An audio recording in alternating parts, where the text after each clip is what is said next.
Hi everyone, it's Irina here, and today I'm going to talk about emotional eating.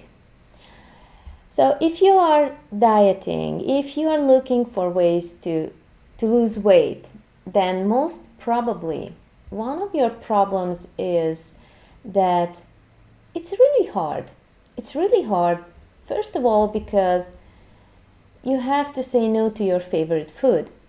Of course, there are diets which are saying you can eat anything at all, and you take this pill or you just eat enough papaya or whatever, and your weight will automatically just vanish into the air. But we know that these are fairy tales, okay? So most of the time it's not so. What happens usually is we set our mind and we start the diet.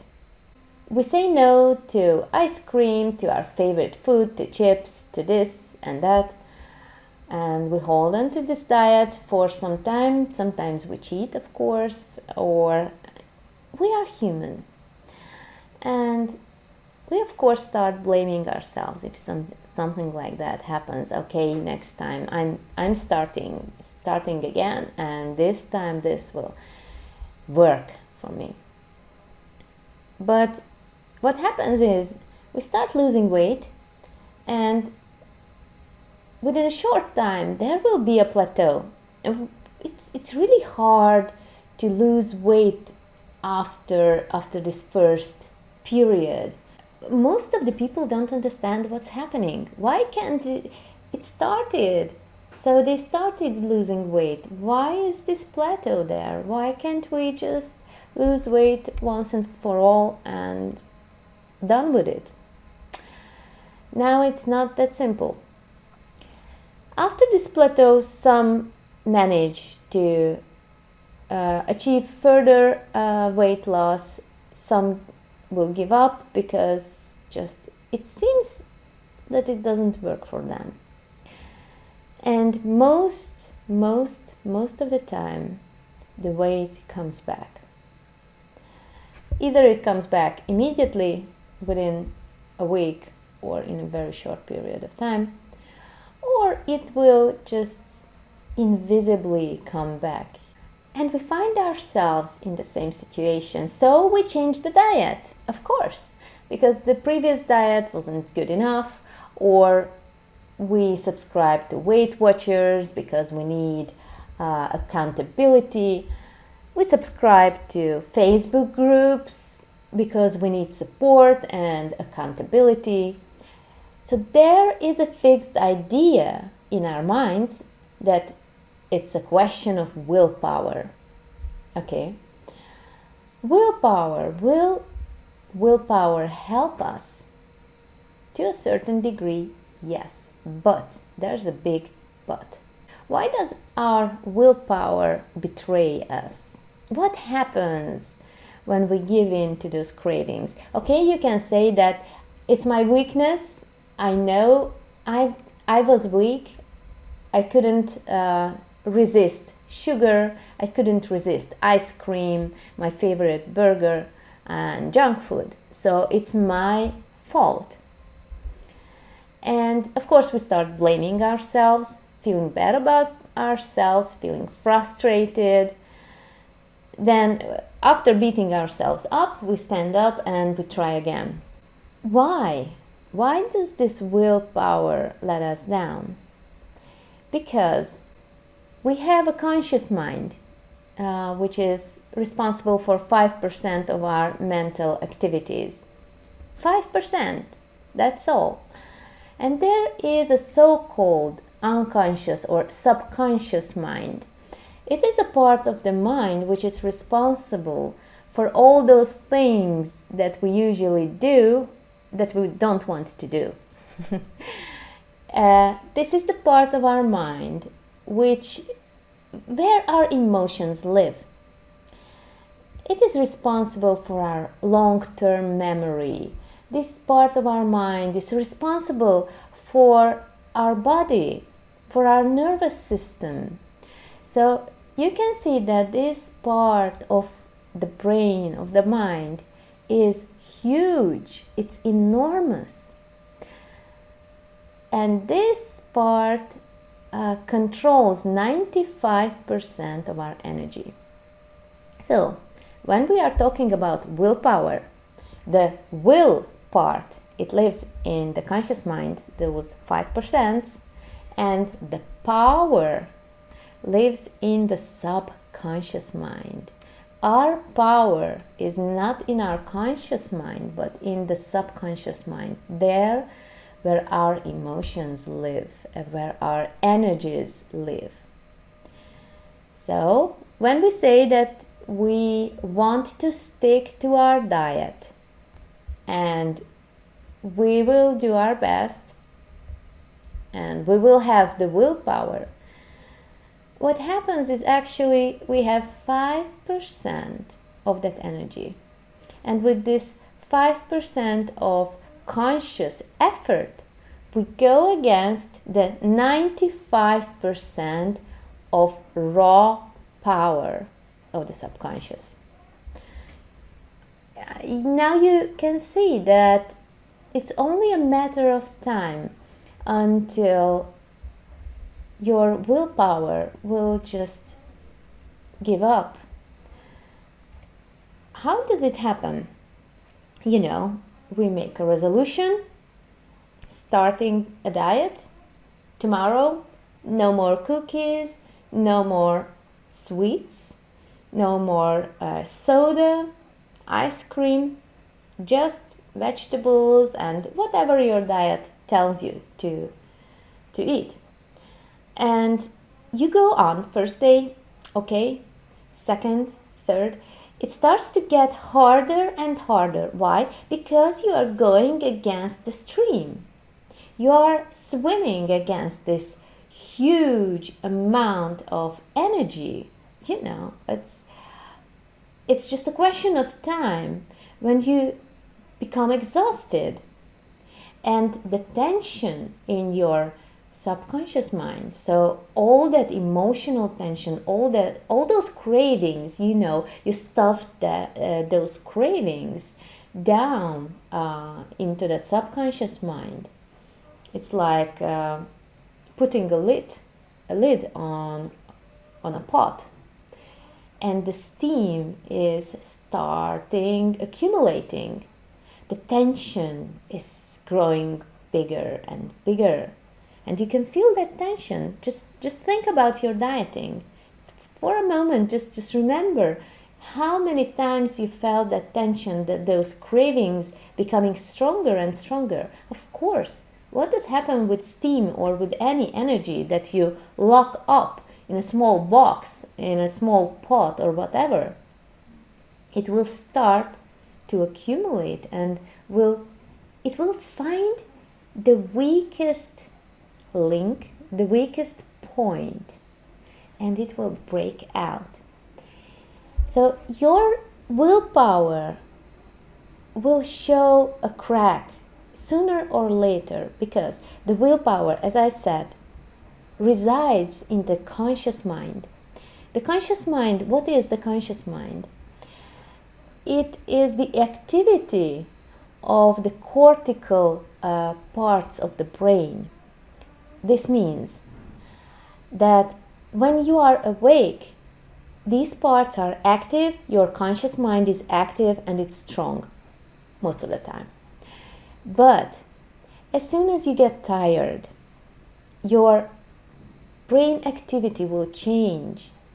And these parts of the brain, these conscious, so-called conscious parts of the brain, become exhausted. They will start to switch off.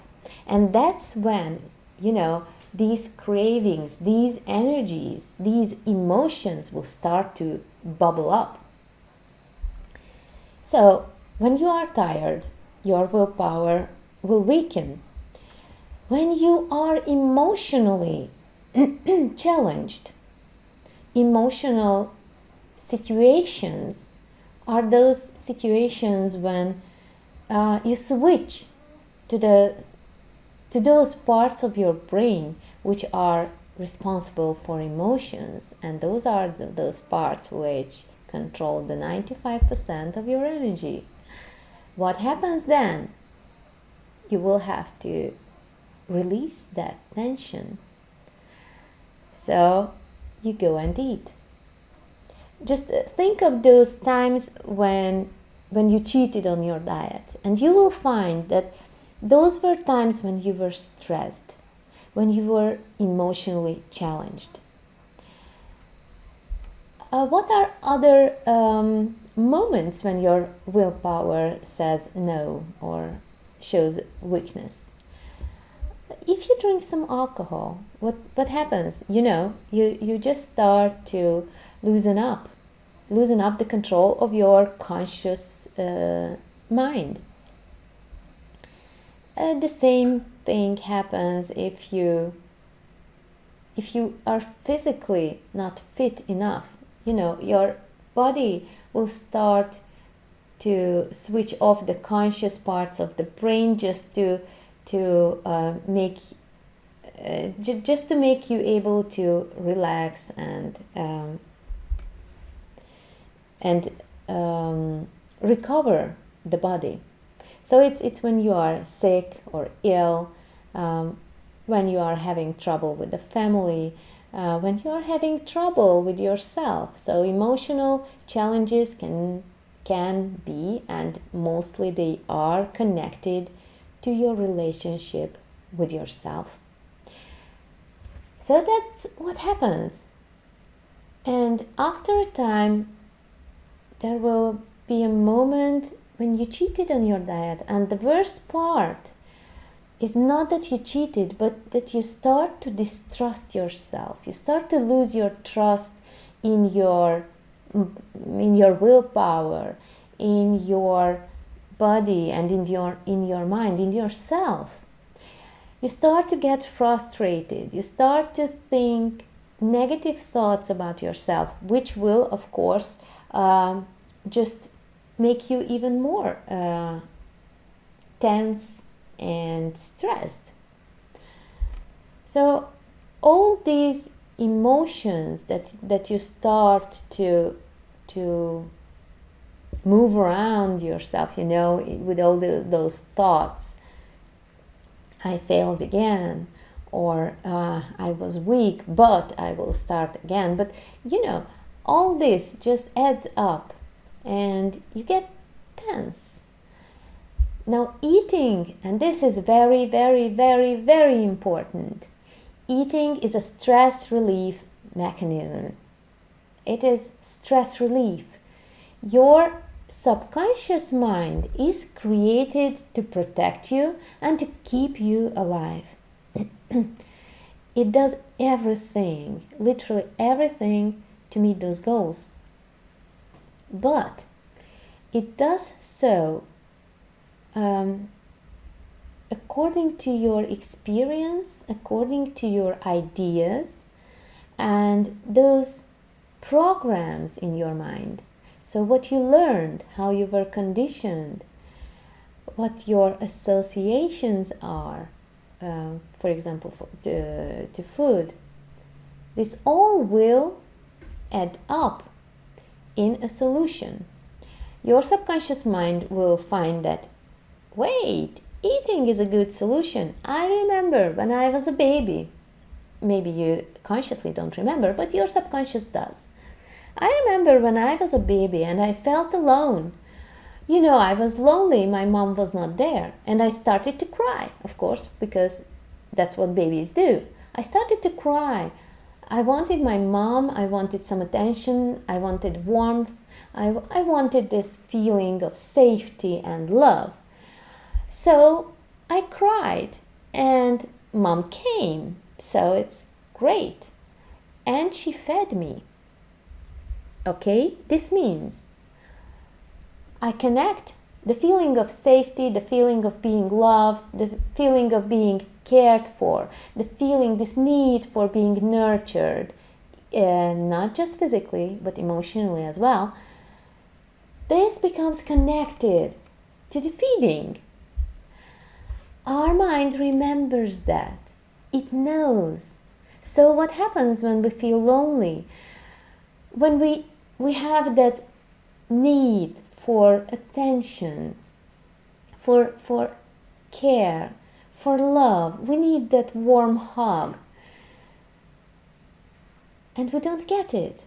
Our mind, the subconscious mind, will feel the tension, will feel that this needs to be met somehow.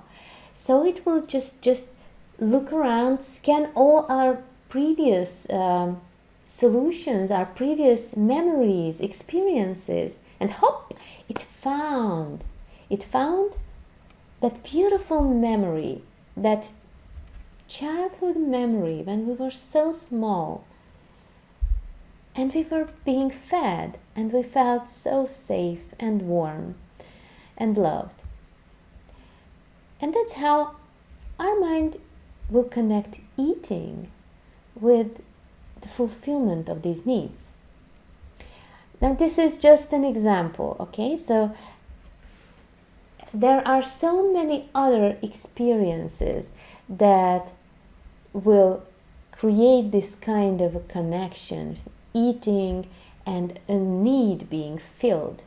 And it's not a physical need, it's an emotional need. And what will start then?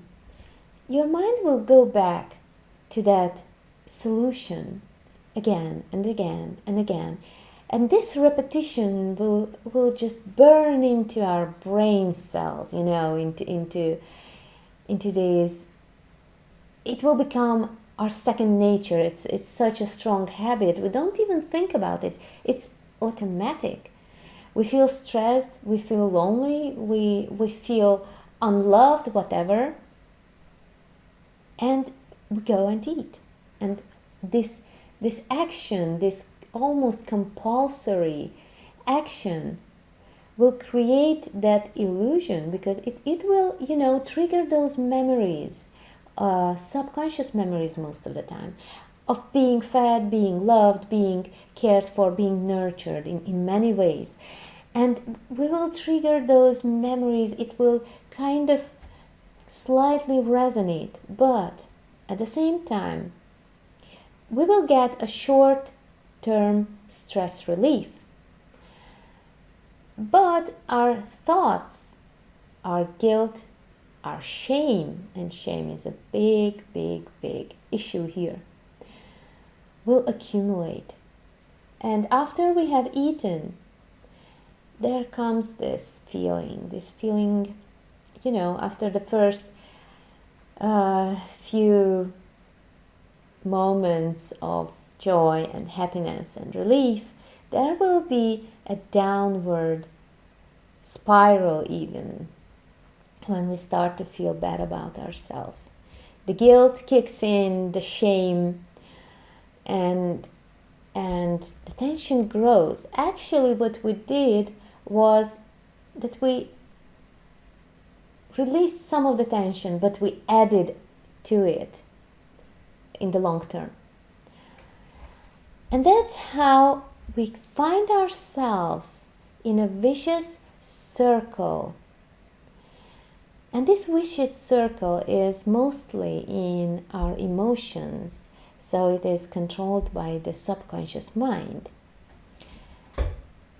And this vicious circle will make us feel tense. So the only solution for our mind at that stage is to eat, because it doesn't have a better solution yet. It needs to learn it. The same way it learned that eating was a good solution. It learned through your childhood experiences, through your adulthood experiences.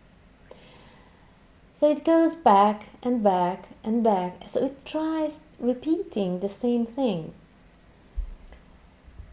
And the main idea here is what I would like you to think about, is that emotional eating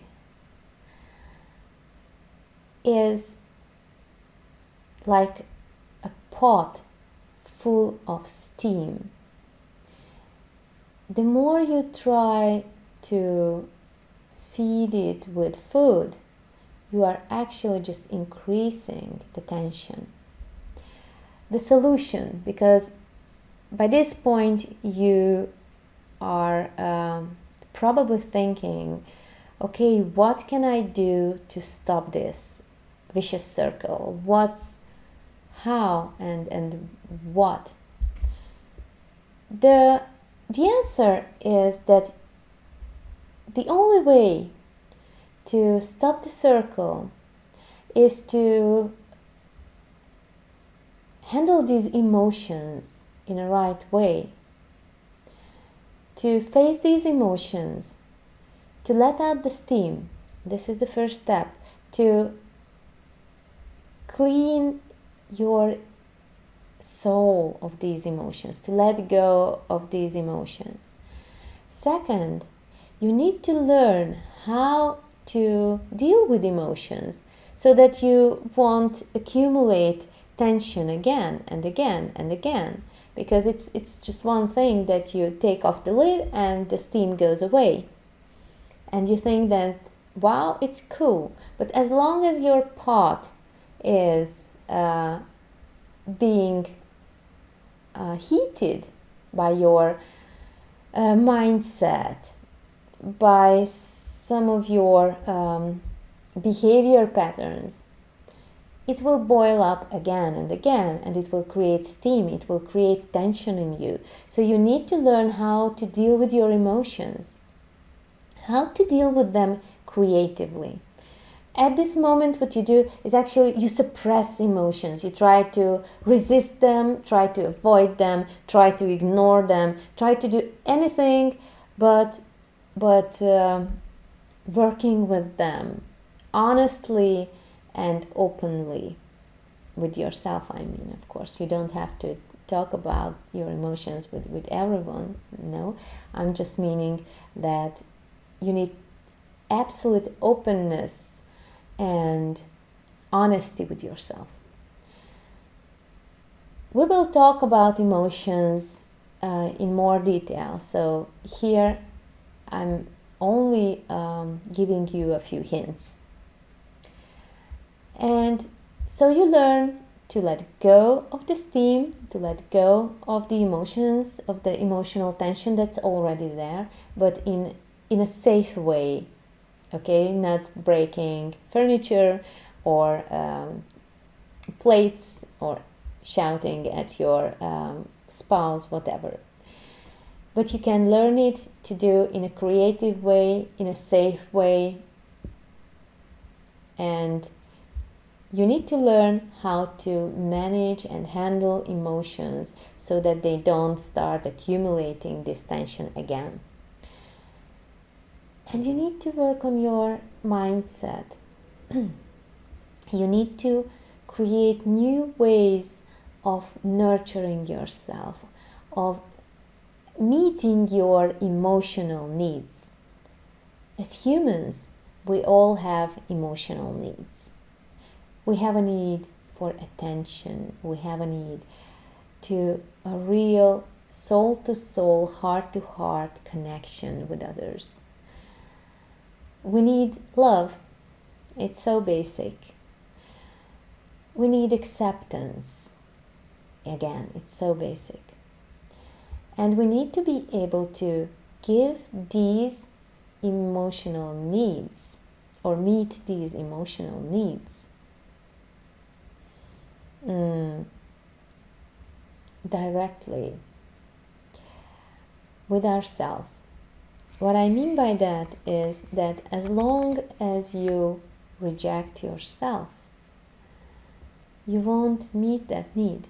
No matter how many people accept you and love you, if you still keep rejecting yourself and hating yourself or being angry at yourself, then these emotional needs will create further tension in you, and this will just, propel the vicious circle further.